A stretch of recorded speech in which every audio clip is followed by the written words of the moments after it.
Behold, the hire of the laborers who have reaped down your fields, which is of you kept back by fraud, crieth, and the cries of them which have reaped are entered into the ears of the Lord of Sabaoth.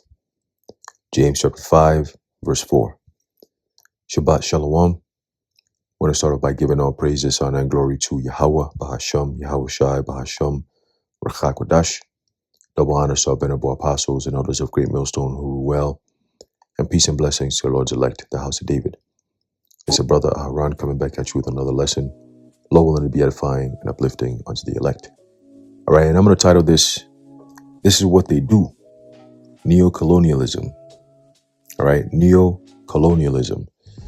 And of course, we're going to go into what is Neocolonialism and how Esau, all right, has used this as a means to rape, rob, and murder.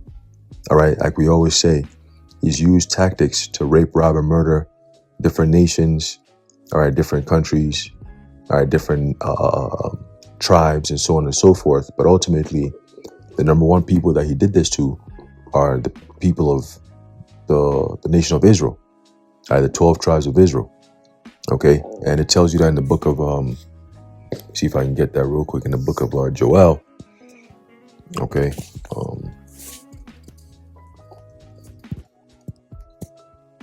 the book of Joel, chapter 3, and start off at verse 1. It says, "For behold, in those days and in that time, when I shall bring again the captivity of Judah and Jerusalem."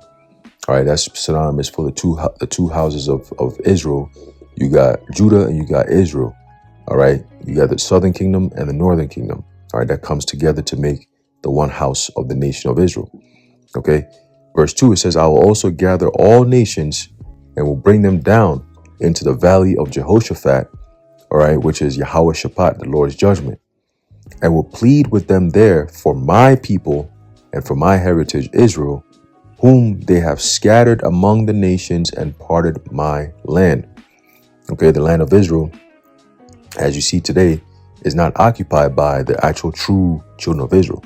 It's occupied by imposters, two imposters. You got the Palestinians, right, so-called Palestinians, and you got these Jays, and they're going back and forth, bickering with each other, going to war against each other, all right, over a land that doesn't even belong to neither of them. Okay, verse 3 says, "And they have cast lots for my people, and have given a boy for an harlot, and sold a girl for wine, that they might drink." It says, "Yea, and what have ye to do with me, O Tyre and Zidon, and all the coast of Palestine? Will ye render me a recompense? And if ye recompense me, swiftly and speedily will I return your recompense upon your own head. Because ye have taken my silver and my gold, and have carried into your temples my goodly pleasant things." All right, that you could think of that in what happened with the during the time of the Maccabees, when the Greeks, all right, they were very notorious for doing shit like that.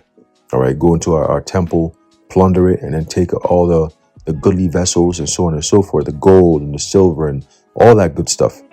All right, they'll take it and then they'll use it for their, their pagan temples and so on and so forth. All right, it says, "The children also of Judah and the children of Jerusalem have ye sold unto the Grecians," right, the Greco-Romans, all right, "that ye might remove them far from their border."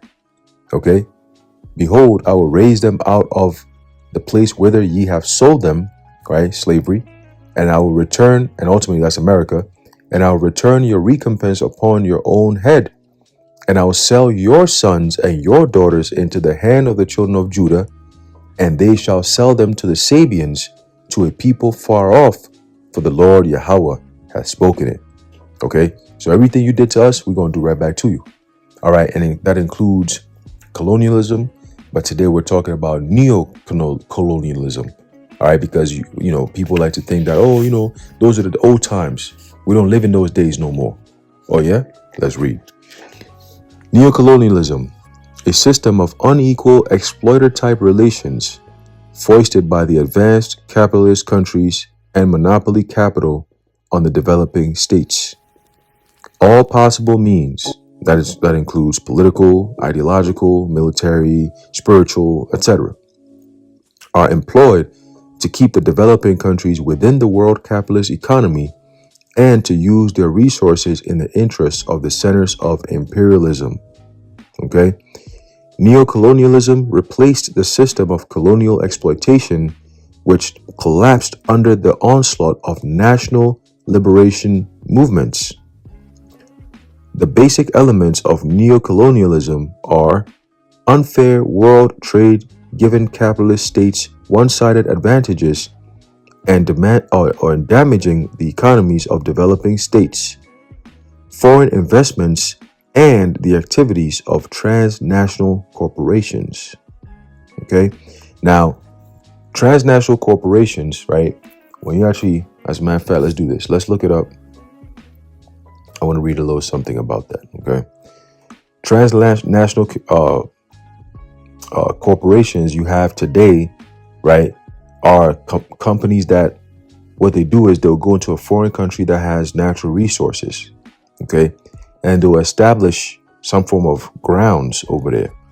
And then what they do is they hire the people that live there to work in those, maybe it could be salt mines or it could be gold mines or diamond mines or whatever. That's just an example. And what they do is they let the people who are from that land to be the ones to do all the hard labor. Okay. And then in the name of pledging some form of investment in the land, right? They say we're investing in the land.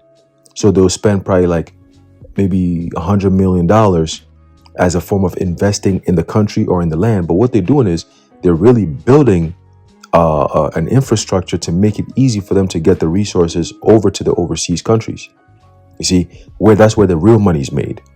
So even if it's like, let's say, cocoa beans, right? They might go to Ghana somewhere and say, okay, you know what, we're going to contract the farmers over there, right? We'll give them a contract and say, hey, listen, we're going to pay you $10 for each cocoa bag that you produce for us. Okay, so you're going to work in the fields, you know the land, you know the harvesting, you know the culture, you know what's going on. So we're going to pay you $10 per bag. Okay, we need 100,000 bags.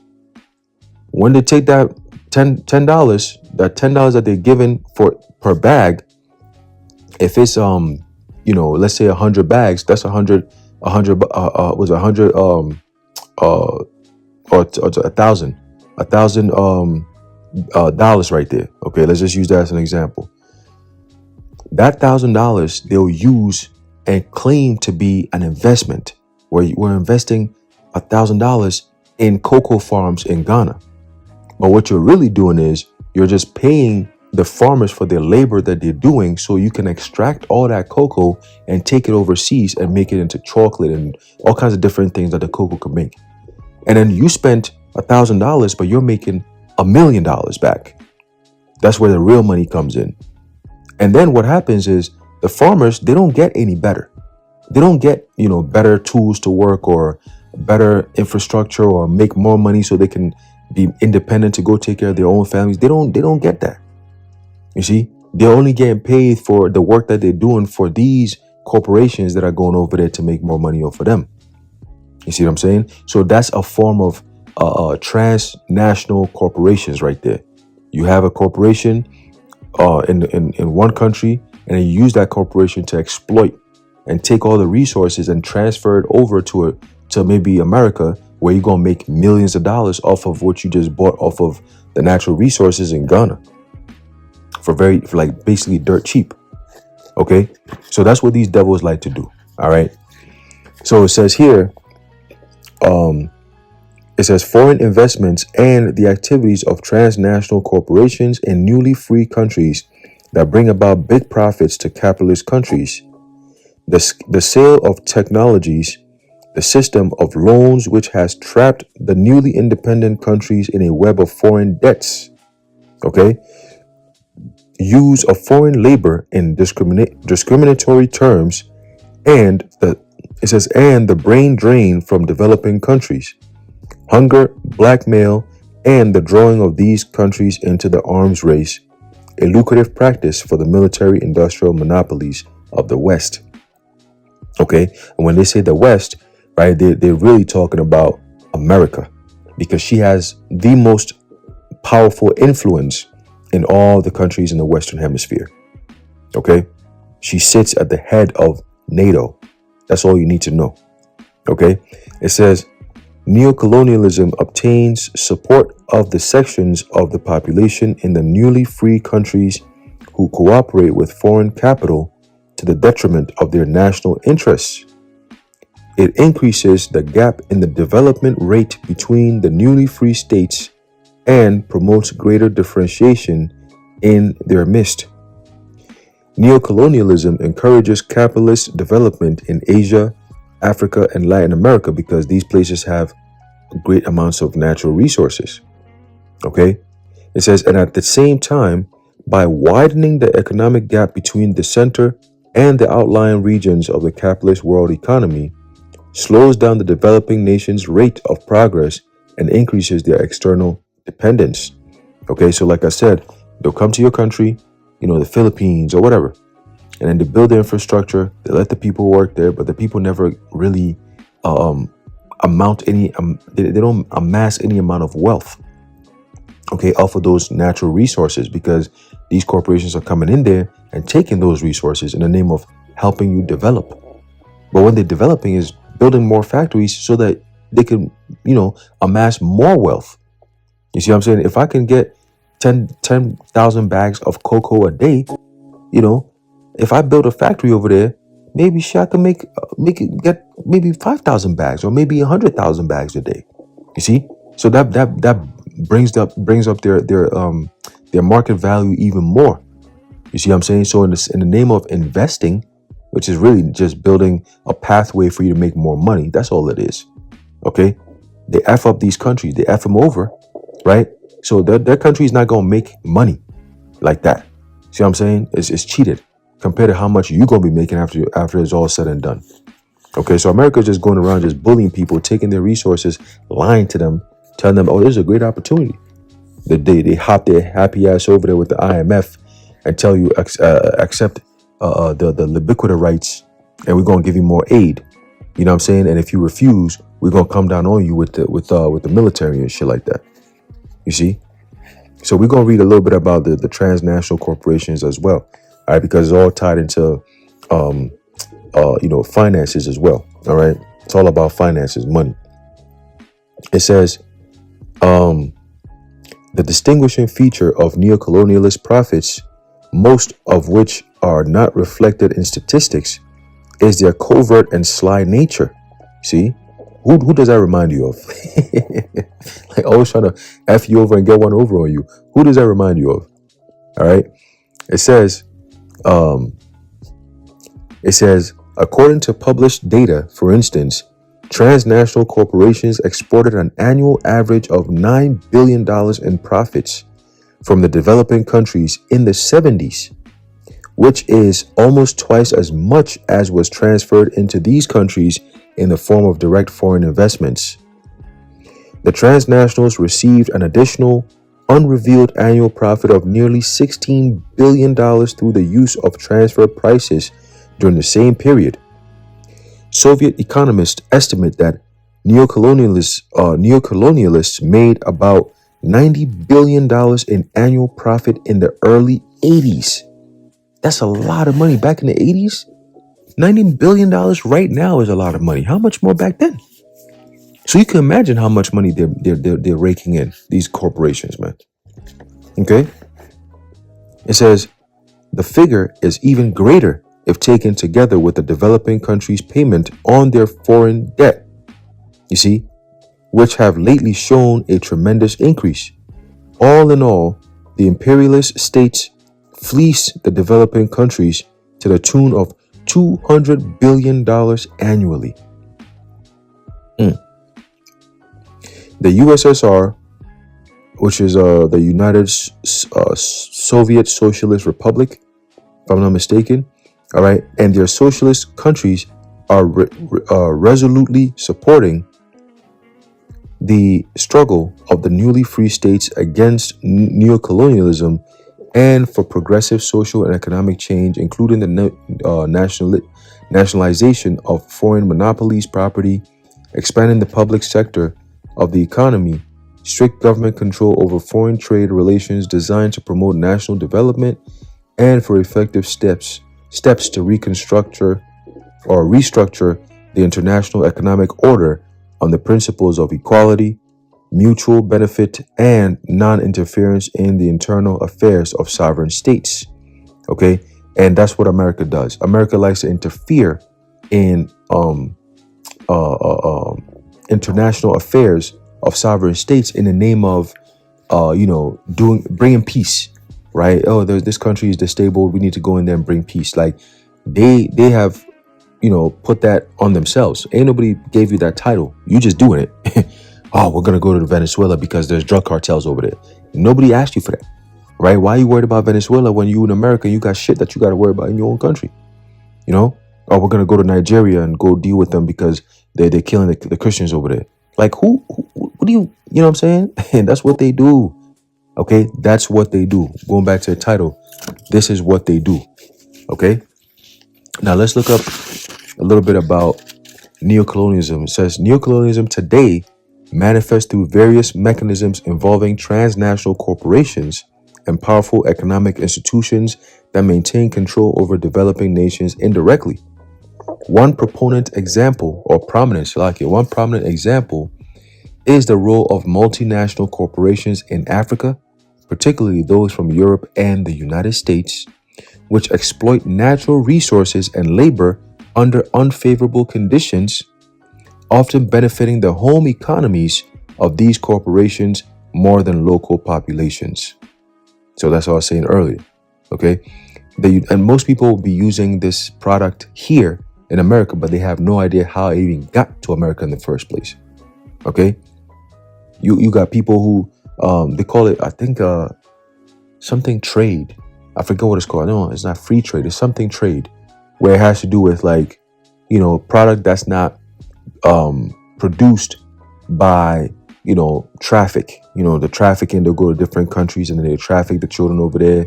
They'll be working in factories and crazy ass hours and mad extra shit, and they get paid chump change, right? So that they can come here with a product and sell it for thousands of dollars and make so much profit, like over 100% profit that they make, these devils, man.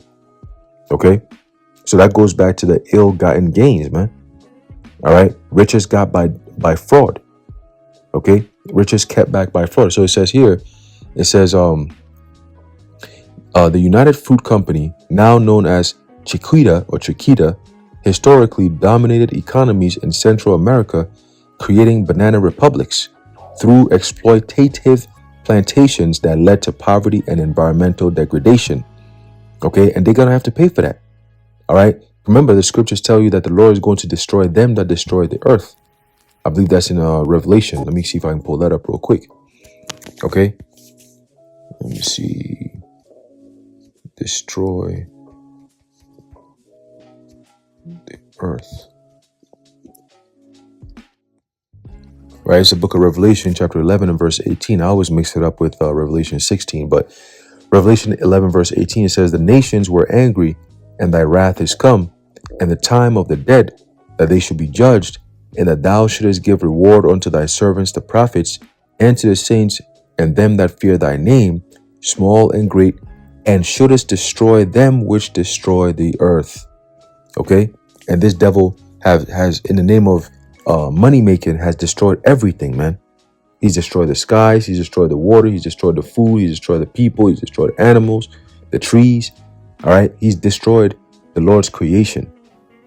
All right, and now he's talking about he's going to go above and beyond transhumanism. He's going to go above and beyond and over to the other side, like this devil, bro. Right, but the scriptures tell you that in the book of Job, it says what? That the Lord has appointed his bounds that he cannot pass. Okay, you're not going anywhere, you devil. The furthest you're gonna go is underground. You have your underground bunkers and all, but you're not going up out of space. You're not going past the firmament. You've been trying it, but it's not succeeding. All right, so the only place you can go is right down the ground. Stay over there and wait till the Lord can come back and get his men. All right, Lord, when we are those men, we're gonna come grab you bitches up. Okay, we're gonna shackle you, gonna throw chains on your ass and shackle your ass up because that's where you belong. Okay, you're gonna be imprisoned. You're finally going to be brought to justice. All right, because there ain't no justice system. If you really want justice, go to the churches. Even that's you're not even gonna get no justice over there. All right, but this fucked ass judicial system. It's not a justice system. It's a judicial system. There's a difference there. Okay, but in this world, ain't nobody gonna bring true justice except Yahweh Bashem Yahweh Shai. Okay, and it's all gonna be based on what? The laws of the Bible. All right, you're gonna be judged. You're gonna be brought to justice. All right, judgment based on the laws of the Bible, not based on your fuck ass laws that you create, man. All right, and that's what you're afraid of. That's why you see the men of the Lord speaking about the power that's coming and the order, all right, in which the world is going to be in, and you panic. You lose your mind because that goes completely against what you're planning to do. All right, and guess what? Newsflash, the new world order is not going to work. All right, just like Klaus Schwab always says, it is fiction. It will not happen. Yeah, I'm gonna say it right back to you, bitches. All right. So continuing, it says, similarly, the activities of the Wagner Group, a Russian private military company, have been described as neocolonial, as it provides military support to African regimes in exchange for privileged access to natural resources like gold and diamonds, while also securing strategic military bases. All right, America does the same thing. All right, they do it even worse. Okay, it says transnational corporations and financial institutions are central to modern neocolonial practices. The World Bank and the International Monetary Fund are frequently cited as key actors in perpetuating, perpetuating dependency, right? Because they have these countries, they give them loans, right, with crazy ass interest. And then now these countries are indebted to these foreign entities. All right. And then now, in order to pay it off, the entity says, look, I know you're not going to be able to pay all this shit back. Okay. A nigga who's very notorious for shit like that is this guy, Paul. I forgot his name. Paul Singer. That's his name. Paul Singer, man. Okay. He's very notorious for that. All right. He goes to war against countries left and right, bankrupting them and all that. Okay. You come in and say, oh, we know, I know you need help here. I'm going to help you. And you give him crazy amounts of money. And then he'll turn around and say, I'm going to sue you because I know you can't pay me back. So now I'm going to sue you for the money that I gave you that I know you can't pay me back for. What a devil, bro. All right. And now the country has to acquiesce to whatever he demands. Right. Because he's going to sue them. What kind of devil does some shit like that, bro? That's why these devils offer you help. Don't take it, man. Don't take it. All right. And these countries, they need to learn. Okay. Stand on your ground and fight back. You have the resources that they want. Don't let them trick you into giving it up for free, man. All right. That's why the president of what's his name? Something Sharari. I forget the country. But he's pushing back against France and all these European countries, including America. He's like, we don't need you here. Get the fuck out. All right, get your shit and get out. We don't need you here no more. All right. You've brought nothing but pain and suffering and hell and debt. All right. What happened with what's his guy? Idi Amin. Okay, what did he say about the Jays? He said he had to cut them off. He had to cut ties with them because they're liars, man. They don't tell the truth. Okay, they'll render your country bankrupt in no time, bro. You fuck with them niggas, man, you out of there. All right. So he said that's why I had to cut ties with him. And what did they do? They use the media and military to demonize the man. All right, but all he did was, I'm standing up for my people, man. F this. All right, you lied to us, you deceived us. Now we know the truth. F you. We don't want no ties with you no more. You see? And a lot of countries are starting to wake up and they're doing that. All right, pushing back against Western interests. Okay. So it says here, it says the World Bank and IMF are frequently cited as key actors in perpetuating dependency as they impose structural adjustment programs and governance reforms that favor Western interests. often undermining local economies and political autonomy. Okay? The infiltration cabinets, right? Yeah, it says these institutions, headquartered in DC and Geneva, right? Geneva, Switzerland, drive the neocolonial project by conditioning development aid and loans on policies that benefit multinational corporations and financial interests. The Belt and Road Initiative, led by China, has also been criticized as a form of neocolonialism, with projects in Africa, South Asia, and Latin America often involving unfair financial contracts and debt dependency. In Sri Lanka, for instance, a 99-year lease on the Hambantota port to a Chinese state-owned company was seen as a strategic move that enhanced Chinese geopolitical influence while raising concerns over sovereignty and economic control. China's growing economic presence in Africa, including investments exceeding $40 billion and trade surpassing $166 billion annually, has led to accusations of economic neocolonialism, with Chinese companies extracting minerals and establishing communities that prioritize Chinese workers and interests. See? In some cases, Chinese firms have been accused of undermining local industries and environmental regulations, contributing to resource depletion and limited local benefits. Additionally, the United States exerts neocolonial influence through a network of institutions such as USAID, the World Bank, the IMF, the military operations like CJTF-HOA, which mask strategic interests under the guise of counterterrorism. See?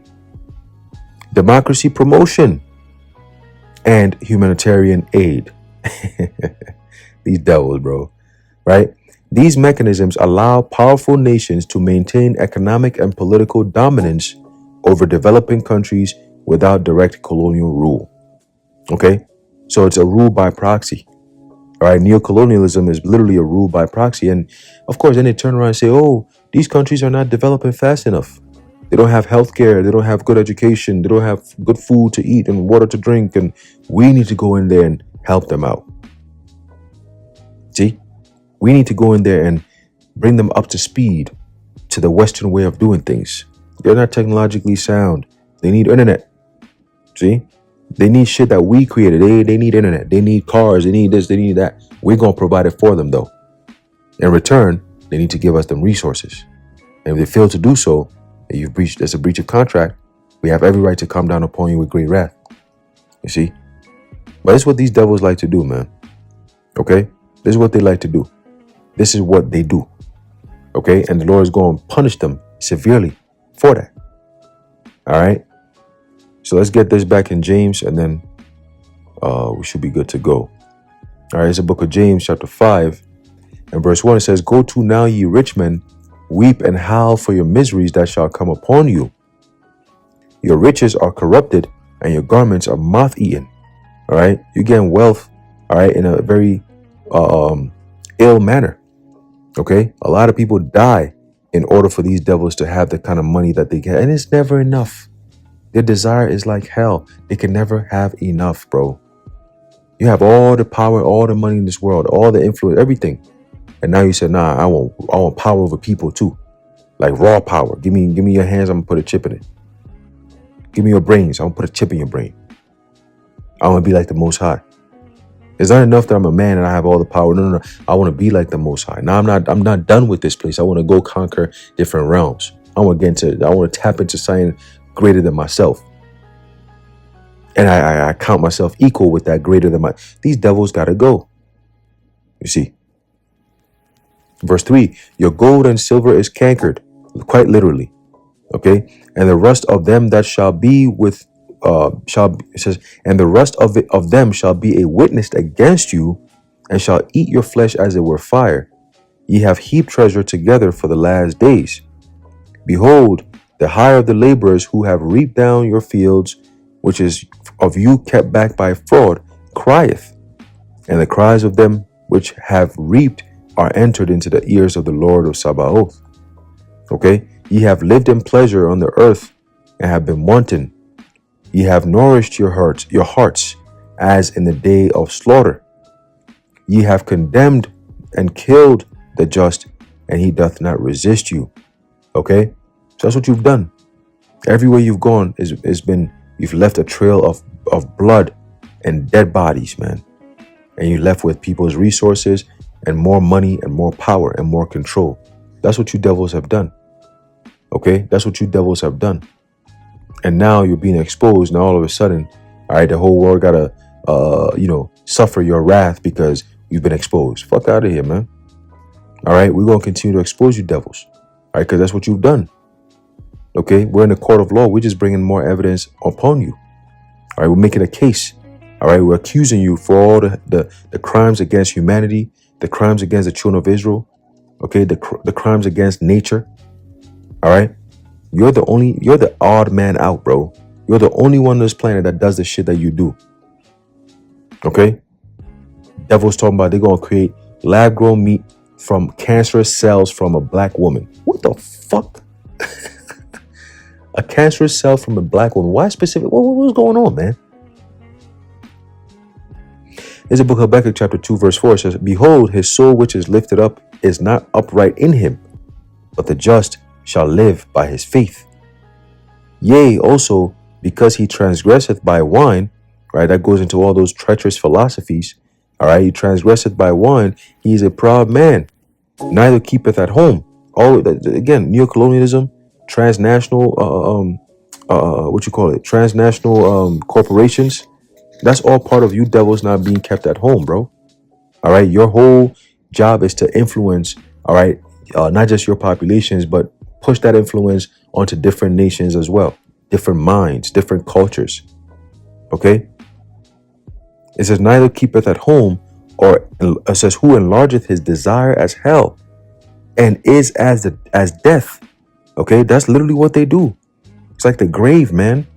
Everywhere you go, they leave a trail of dead bodies, bro. Okay, and cannot be satisfied, but gathereth unto him all nations, and heapeth unto him all people. Shall not all these take up a parable against him, and a taunting proverb against him, and say, woe to him that increaseth that which is not his? How long? And to him that ladeth himself with thick clay. All this extortion. Okay? How much longer is it going to go on for? All this robbery. All this murder. Okay? And you ladeth yourself with what? Thick clay. That's going into what? Heavy debt. Okay? Inextinguishable debt. Debt that nobody could ever get out of. And that goes for you Americans as well. Everyone who believes that Trump is talking about, oh, we're in $36 trillion and, tariffs are going to bring the money. We're going to be able to pay ourselves out. You're not paying out of nothing. Okay. You can't use a debt-based currency. All right. To pay off a debt. It doesn't make sense. It doesn't make sense. Okay. But this is the reality, man. This is what they do. All right. This devil's covert, sly nature. All right, and through that, he uses this to what? To heap onto himself all people and all nations, man. Okay. But yeah, I just wanted to bring this out real quick. All right, Lord willing, it's been edifying and informing. In closing, I'd like to give all praises, honor, and glory to Yahweh, Bahasham, Yahweh Shai, Bahasham Rachakodash, the water Yahweh, Bashmi Al Shai, and until next time, Shalom.